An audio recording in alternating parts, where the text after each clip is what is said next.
Hello everyone, welcome back to my YouTube channel once again. I'm Bipasa Bose, a first professional medical student. So today मैं दिल से कुछ बातें करने वाली हूँ. मैं जानती हूँ कि नीट कुछ ही दिनों बाद है, रफली आई गेस 60 डेज भी नहीं होंगे. तो लास्ट मोमेंट जो फियर्स होते हैं मैं बताऊँगी कि उनसे आप कैसे डील कर सको.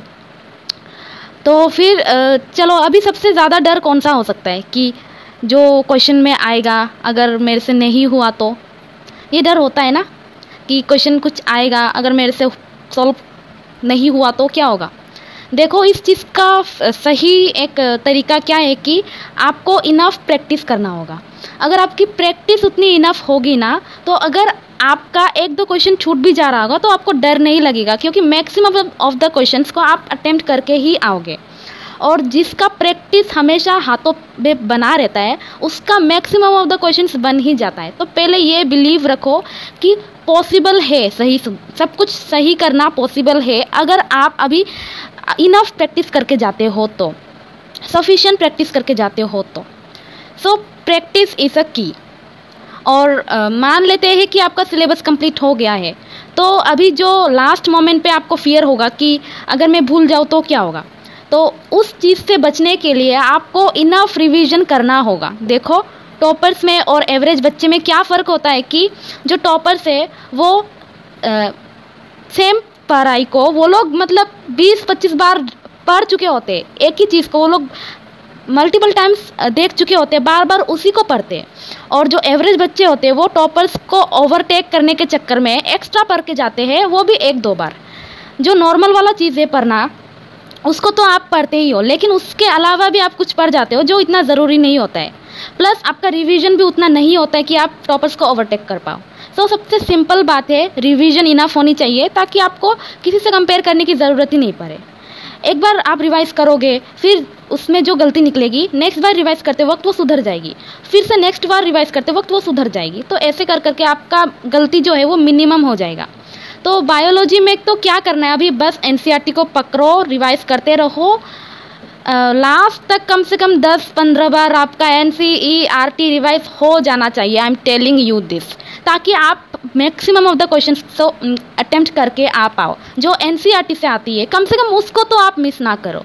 तो मेरा यही सजेशन रहेगा कि इनफ रिवीजन करके जाया करो आप. और फिर बात करते हैं टेस्ट की. अभी आप टेस्ट लगा रहे होंगे, टेस्ट सीरीज़ में एनरोल किया होगा आपने, और आपका marks up to the expectation नहीं आ रहा होगा. आई कैन अंडरस्टैंड, क्योंकि मेरा भी बहुत गंदा मार्क्स आता था. 490, 500, 555, 560, 580, मैक्सिमम 590 तक जाता भी था. तो मुझे ऐसा लगता था कि मतलब कि मैं क्या करूं कि मेरा मार्क्स इंक्रीज़ हो जाए. तो टेस्ट में अच्छा स्कोर करने के चक्कर में आप अपना जो फाइनल एग्ज़ाम के लिए प्रिपेयर कर रहे हो उस पर आप कोई भी कमी मत होने देना. टेस्ट में तो देखो, वो इट्स नॉट प्रेडिक्टेबल. आज आप जो पढ़ के जाओगे शायद उससे थोड़ा हाई लेवल का भी आ जाए टेस्ट में. आपका टेस्ट में गंदा मार्क्स आया होगा, उससे आप डिमोटिवेट होकर वही टॉपिक को फिर से करोगे जो कि इतना इंपॉर्टेंट नहीं था. तो टेस्ट से जज नहीं करना है कि फाइनल आपका एग्ज़ाम डे कैसा रहेगा. टेस्ट इसीलिए देना है ताकि आप मिस्टेक्स को एनालाइज करके उसको सुधार सको. टेस्ट इसीलिए भी देता है ताकि आपका टाइम बाउंड जो प्रैक्टिस है आपका वो टाइम बाउंड हो सके. इसीलिए आपको टेस्ट देना चाहिए और आपका कंसंट्रेशन बने रहना चाहिए. और OMR फिलिंग प्रैक्टिस के लिए आपको टेस्ट देते रहना चाहिए. और प्लस अगर आपको लगता है कि कुछ टेस्ट के ऐसे क्वेश्चन है जो बिल्कुल भी out of NCERT, out of syllabus, out of your imagination आ जा रहा है, तो आपको इग्नोर करना है, क्योंकि इतना नहीं आएगा भाई साहब. पहले तो टेस्ट के क्वेश्चंस को देखो टेस्ट देने के बाद, और फिर प्रीवियस ईयर क्वेश्चंस को देखो. अगर आपको लग रहा है कि दोनों में ज़मीन आसमान का फ़र्क है तो प्रीवियस ईयर क्वेश्चंस को ही अपना गुरु बना के चलो. ठीक है, आपको टेस्ट ऐसे देना चाहिए. और हाँ, टेस्ट के जो मिस्टेक्स है वो आपको बिल्कुल भी नहीं भूलने चाहिए एट दिस मोमेंट, तो बिल्कुल भी नहीं. अगर पॉसिबल हो सके तो टेस्ट के जो मिस्टेक्स है उनके लिए अलग सा फाइल बना के रख दो, because it will help U a lot. और उनमें से भी बहुत सारे क्वेश्चन आपके एग्जाम में आ सकते हैं.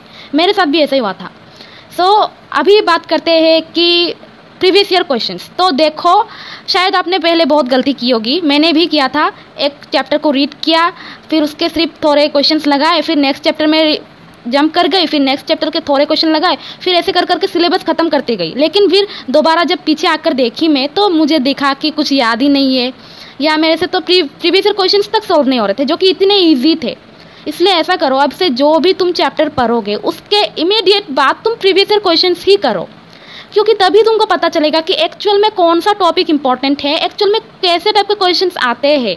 तभी तुम उस टॉपिक पे और अच्छे से फोकस कर पाओगे, and then again go back to the topic जो कि तुम्हारा वीक था। तो ऐसे कर करके साथ साथ में मिस्टेक्स को भी देख देख के फिर से सॉल्व कर करके देखते रहो और चलते जाओ, आगे बढ़ते जाओ। तो एक चैप्टर को करने के तुरंत बाद आपको प्रीवियस ईयर क्वेश्चन ही करने हैं, भले ही उसके बाद आप एक्स्ट्रा क्वेश्चन सॉल्व करो, लेकिन पहले प्रीवियस ईयर क्वेश्चन कर लो। फिर लास्ट तक जाते जाते आपको ऐसा होना चाहिए कि कुछ भी आप टॉपिक रिकॉल करो तो वो उसका जो भी रिटेन टेक्स्ट था, नोट्स था, बायोलॉजी की मार्किंग्स वगैरह आपके दिमाग में छप जानी चाहिए। आप आँख बंद करो और आपके सामने ऐसे नज़र आ रहा हो, इस हद तक आपको याद होना चाहिए सब कुछ। कैसे होगा? It's simple, bar bar revise करते जाओ। आज देखो, फिर कल देखो, फिर परसों देखो सेम चीज़ को, तो कैसे याद नहीं होगा भाई।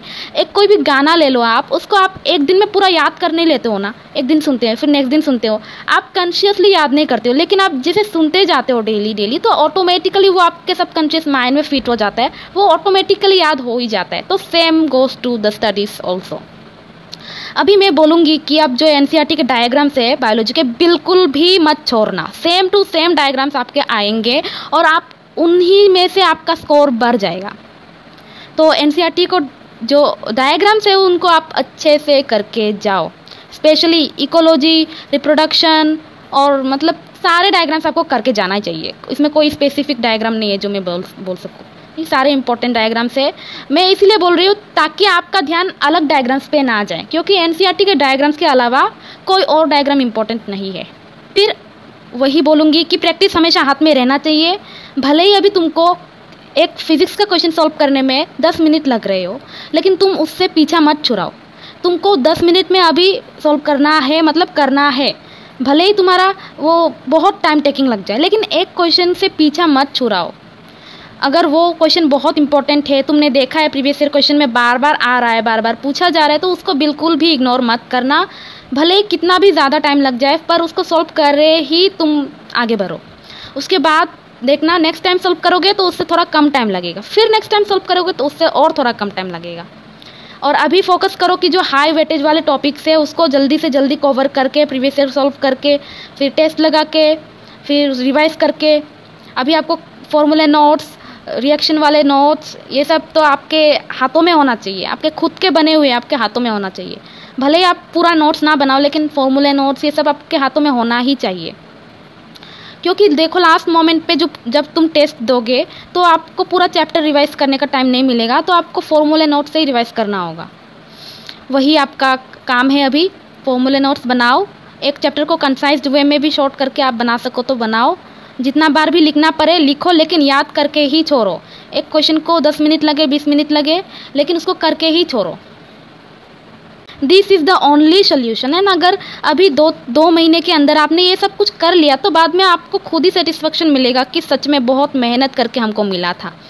और ऐसा कुछ नहीं होता कि मुझसे नहीं हो पाएगा, मुझसे तो सारे भरे बहुत टैलेंटेड बच्चे बैठे हैं, 16-17 लाख बच्चों में मेरा कंपटीशन होगा। देखो मैंने अपना नीट एक बार में इसीलिए निकाल लिया क्योंकि मुझे किसी के साथ कंपेयर करना ही नहीं था। मेरे को मैंने अकेले सब कुछ किया, घर पे बैठे, किसी के साथ में उतना मिलती जुलती नहीं थी, तो मुझे ना पता ही नहीं चल रहा था कि किससे मैं पीछे हूँ, किससे आगे हूँ।